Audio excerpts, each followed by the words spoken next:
Are you ready with my first question po, ma'am? Oh, Sige. So, my first question po, ma'am, is what are the issue and challenges you have encountered when you are teaching arts po? pwedeng Filipino. Yes, ma'am. In Much any better. language that you are Much comfortable better. with. Mm, I have so many issues. Halimbawa, yung hindi ka nagpapakita ng mga litrato. Oh, yes. Wala silang nakikita. Yung challenge na hindi sila nakikinig, inaantok sila, wala yung focus nila sa'yo. Isa yan sa napakahirap, lalo yung mga bata ngayon na kung wala kang gagawin na ipapakita sa kanila, wala silang interest. Yes. Lalo hapon pa yung subject namin sa art. Very boring na po. Pag art na, MAPE na, doon na yung point na gusto na naming umuwi. Kasi last period siya eh. Lalo pag may nakikita na sila sa labas, wala na sila, hindi ka na nila pakikinggan. So, panghapon po pala Panghapon siya. Tapos, another thing is yung talagang, kung hindi ka magbibigay ng halimbawa na relate sila, nga. So, true. Nga. True po. O ganun lang sila. Kung walang nakikitang picture, nga din. O. Kapag wala kayong ginagawang activity, wala. Kasi ngayon sa kabataan ngayon, iba, malayo siguro sa kabataan before. Kung ako, let's say ako, na kapag nagdi-discuss yung teacher, kailangan kong makinig kasi may magagawa ako. Eh yung mga bata ngayon, yung parang wala silang creativity ba? Mas maganda talaga, ma'am, na pag may nakikita. Oo. Kasi kung wala silang nakikita, parang hindi umaandar yung utak nila. Hindi din mag-view nila kung ano yung nakikita. Oo. Ano yung picture. Gagawin. So imagine kahit sabi mo, may mga cellphone sila, panoorin nyo to para mayroon kayong idea. Yes. So parang ayaw pa rin nila kasi yun nga, parang mas bet nila na mag-surf na lang online, mag-games na lang lalo na sa mga lalaki. So ang hirap sa mga teachers lalo na kapag walang ipinapakita sa mga bata. Kasi parang feeling ko yung mga bata ngayon more on visual eh, di ba? More on visual sila, tinatamad sila sa listening. Parang yung mga bata ngayon, ano sila sa technology. parang wala na sila ngayong pasensya sa pakikinig. Yes. Sa sobrang walang pasensya, bahala ka na teacher kung ano yung gagawin mo para lang makuha yung attention mo. So, mahirap talagang magturo ng art. Mahirap siya kapag walang nakikita yung mga bata.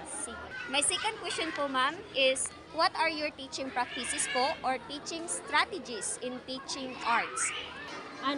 First na na-encounter ko every time na magti-teach ako ng art is yung kailangan may nakikita sila. Yes. Oo. Kasi kung wala silang nakikita, nakatunga nga lang talaga yan. So kapag nagtuturo ako, ginagawa kong halimbawa, yung mga napapanood nila, kasi aware sila doon. Kasi sa first lecture namin is meron kaming animation. So para mas makarelate sila kung ano yung animation, kailangan ibigay kong halimbawa yung mga animes na napapanood nila, kung mga comics na napapanood nila. So, pag gano'n yung ginagawa ko, nakaka-response sila. Kapag wala silang nakikita, mas mahirap talaga. So, alhamdulillah, meron kaming ginagamit na projector. Bigay sa amin ni principal. So, every time na magtuturo kami ng art, napaka-helpful niya kasi nagda-download ako ng mga videos, tas yun yung pinapanood ko sa kanila. So, lalong nagkakaroon sila ng interest. Tsaka ideas. Anong gagawin? Mga larawan. Mayroon ding halimbawa din yung silk-screen printing. Yes. Alam mo yan? Then, pinapanood ko sila ng video. Tapos yung iba gusto kong gawin yan. Sabi ko, pwede nyo niyang gawing hanap buhay. Kahit ganyan lang, pwedeng hanagawan niya ng hanap buhay. So, okay. Mas madaling na mas maganda na may nakikita talaga yung bata para magka-interest sa topic. Yan lang. So, yun na. So, come-up question ko po, ma'am. Can you give me example po, ma'am, if how you are using your teaching strategies po, ma'am, or teaching practices inside the class? Ginagawa ko ganito. Again, example ko yung silk-screen painting. Nanood sila ng video. May teacher na nagtuturo kung paano yung silk-screen printing. Yes. So, doon sa time na yon nakita ko talaga na sila ay nakinig. Nagkaroon ng interest. Meron pa akong narinig na gusto kong gawin. So, effective talaga yung strategy na kailangan may nakikita sila. Yes. Sa lahat naman, kahit saan, kahit nga tayo, di ba? Pag wala tayong nakikita, pag dadayan ng dadana, wala ka nang, hindi ka nakikinig. So kapag may nakikita talaga yung bata, laging tayong magpapakita ng examples, mga totoong bagay, or yung mga life experiences nila, yung mga napapanood nila, yun palagi yung i-relate natin sa topic natin sa art para sumabay sila sa discussion. Oh. Wag lang tayong discuss na tayo lang yung magsasalita, hindi tayo kukuha ng opinion sa kanila kasi wala tayong mapapala. Hindi nila yun maintindihan. So, ganun.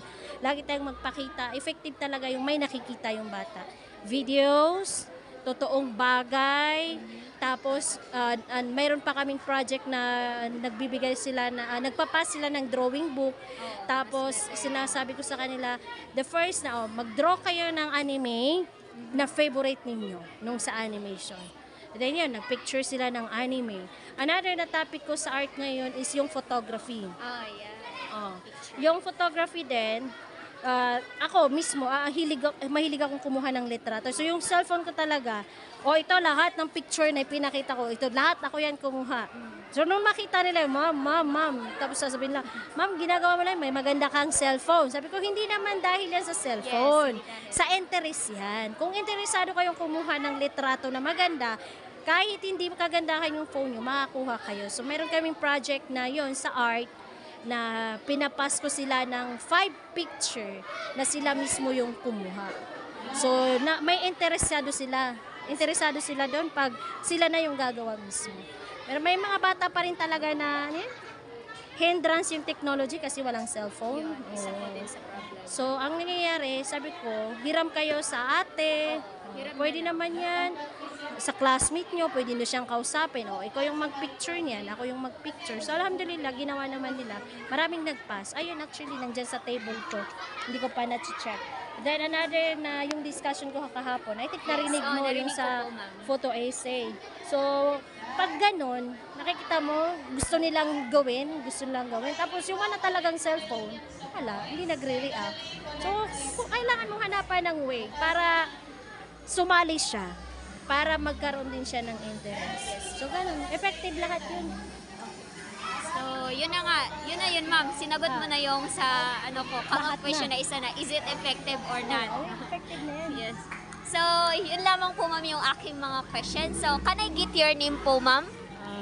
My name is Hanifa Bantuas. I am a class advisor in grade 6, teaching mapping art. Okay, thank you for your time po, ma'am. Maraming salamat.